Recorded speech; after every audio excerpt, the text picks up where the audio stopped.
What does it actually take to see something that no one in the history of humanity has ever seen before?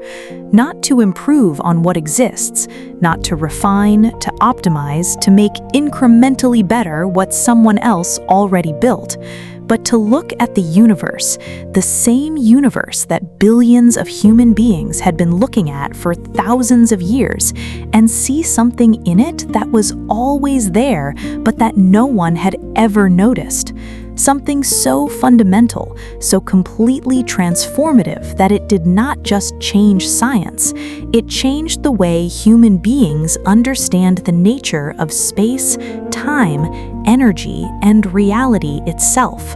What kind of mind produces that? What kind of life shapes it? What does the story behind the greatest scientific achievement in the history of human thought actually look like? Up close, in full detail, with nothing left out. Welcome to Book Essence, where we unlock the essence of every book, so you get the wisdom without spending weeks reading.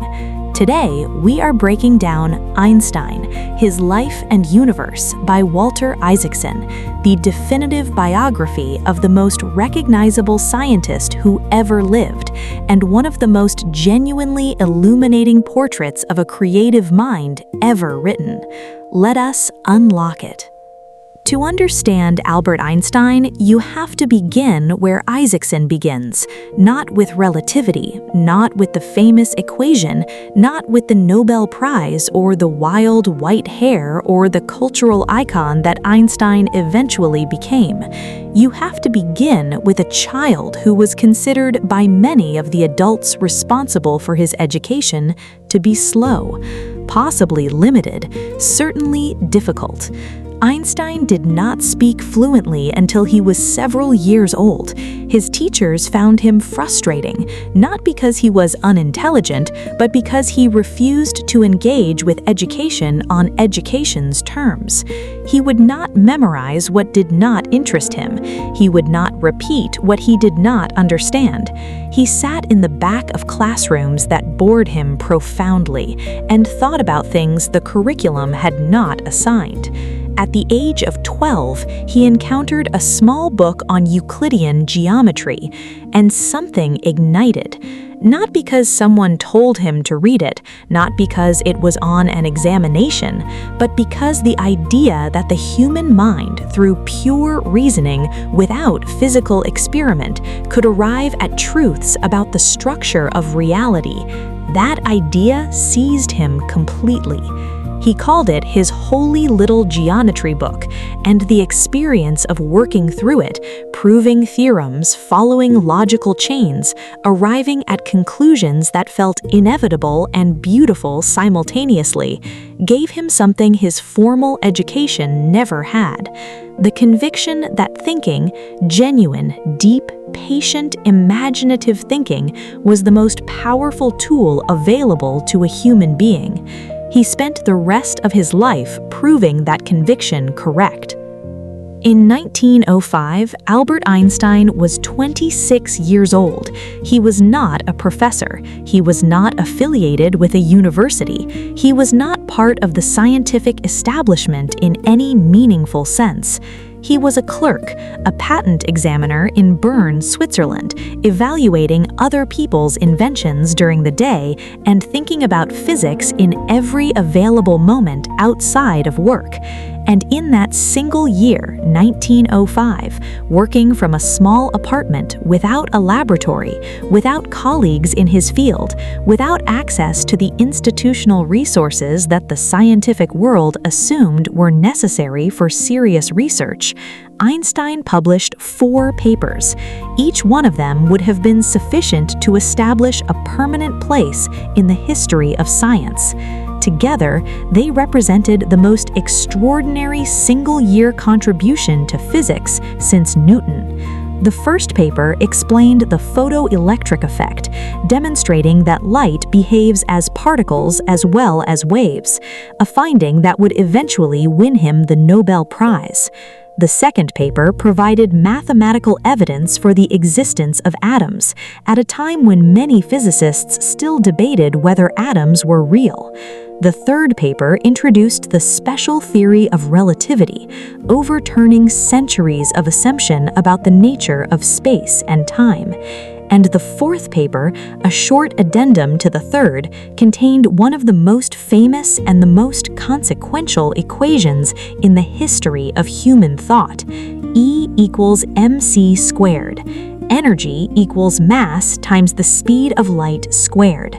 4 papers, 1 year, 1 patent clerk, no laboratory, no institution, no permission from the establishment, just a mind genuinely, completely, and fearlessly free to follow a question wherever it actually led. Isaacson spends considerable effort on a question that is more interesting and more practically relevant than the specific content of Einstein's theories. How did Einstein actually think? What was the nature of the mental process that produced results no other mind had produced? And the answer, documented across hundreds of pages of biography, correspondence, and Einstein's own reflections, is both surprising and deeply instructive. Einstein did not think primarily in equations. He thought in images. He called them thought experiments, Gedankenexperiment, and they were the primary tool of his greatest work. The most famous of them occurred when Einstein was 15 years old, years before he had the mathematical framework to formalize what he was imagining. He asked himself a question: what would it be like to ride alongside a beam of light? Not a practical question, not a question with an obvious answer, not even a question that most physicists of the era would have considered worth asking. But Einstein sat with it for years, turning it over, examining it from every angle, following its implications with patient, relentless curiosity.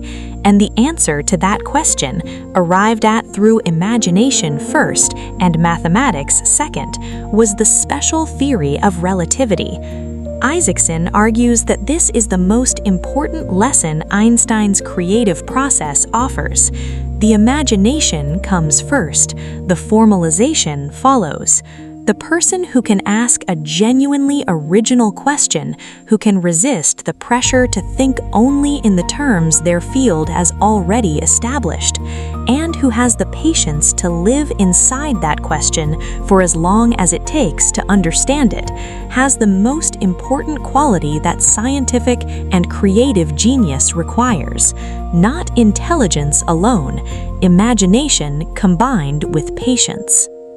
One of the most consistently striking themes in Isaacson's portrait of Einstein is his relationship with authority, and specifically with the authority of established institutions and conventional thinking.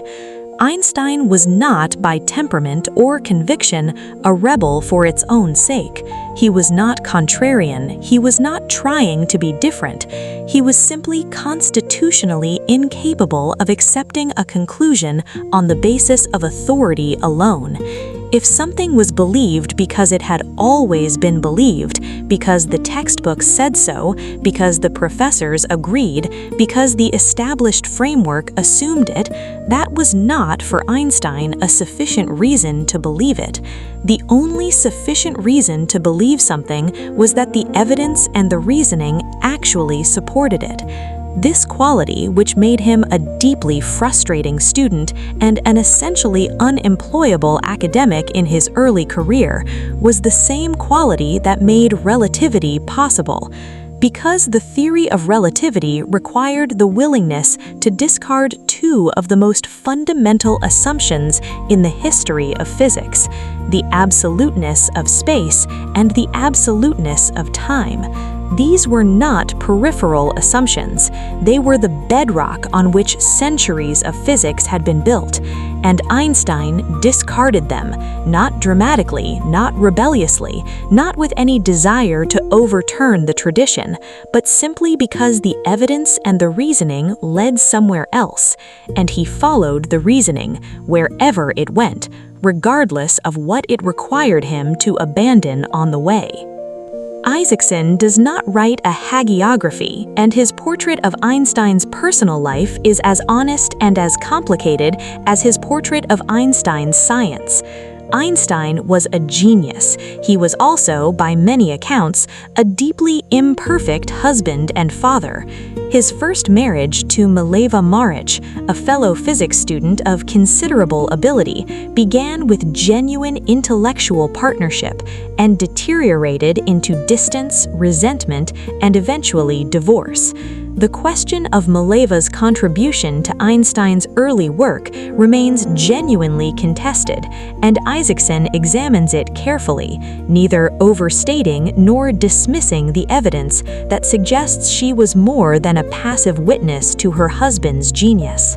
His relationship with his children, particularly his elder son, Hans Albert, was complicated by long separations, by the divorce from their mother, and by the particular difficulty of being the child of a father whose mind was almost always somewhere else entirely.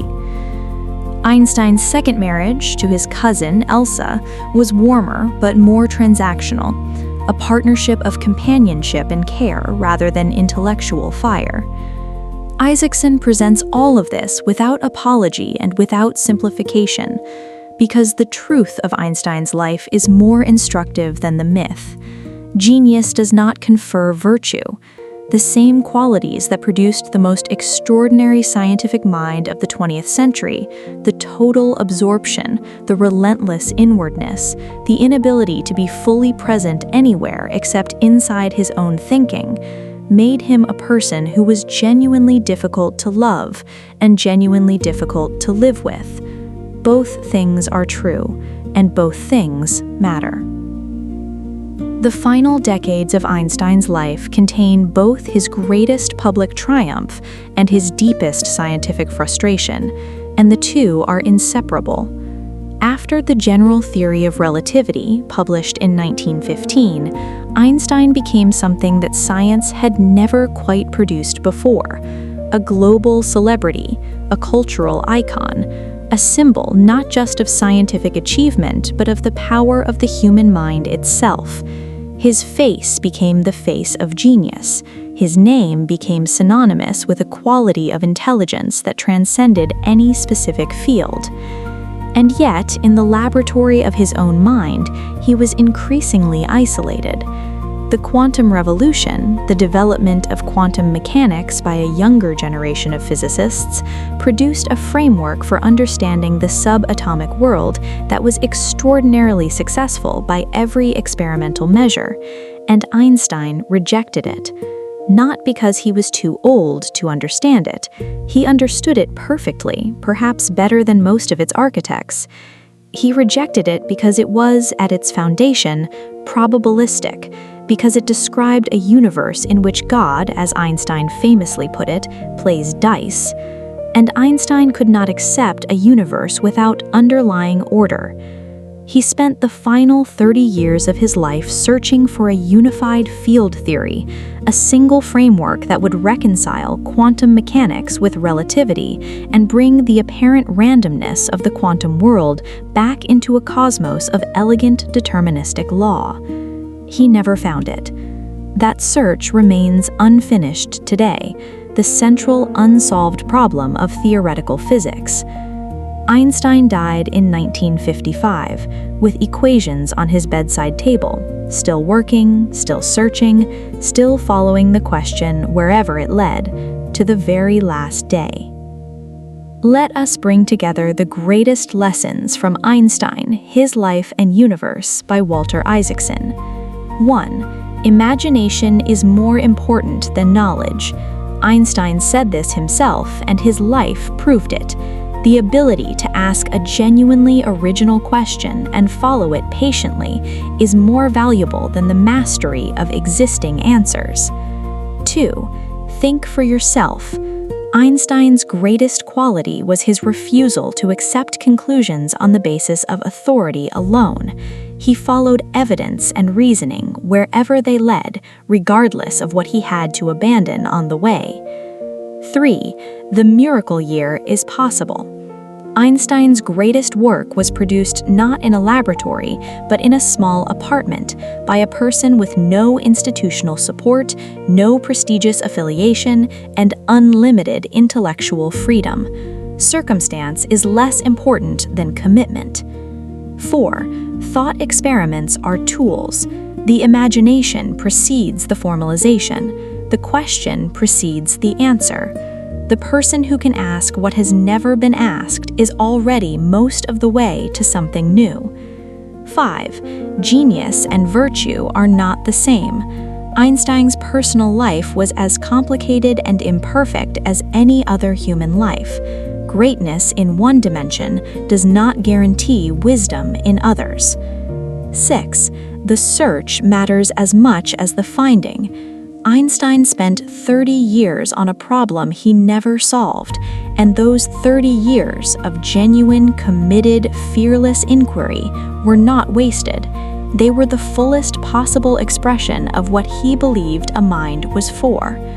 Walter Isaacson closes this biography with a reflection that carries the weight of everything Einstein lived. His life was a testament to the power of curiosity, raw, uncompromising, institutionally inconvenient curiosity to produce things that nothing else can. He did not set out to change the world, he set out to understand it.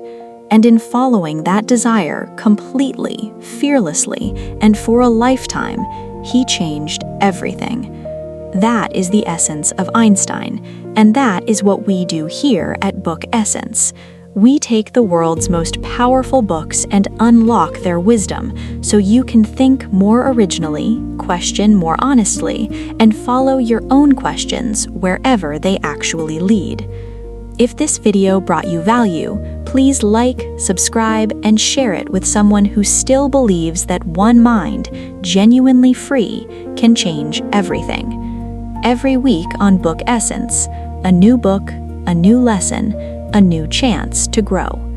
Until next time, keep reading, keep growing, and keep unlocking your essence. See you in the next one.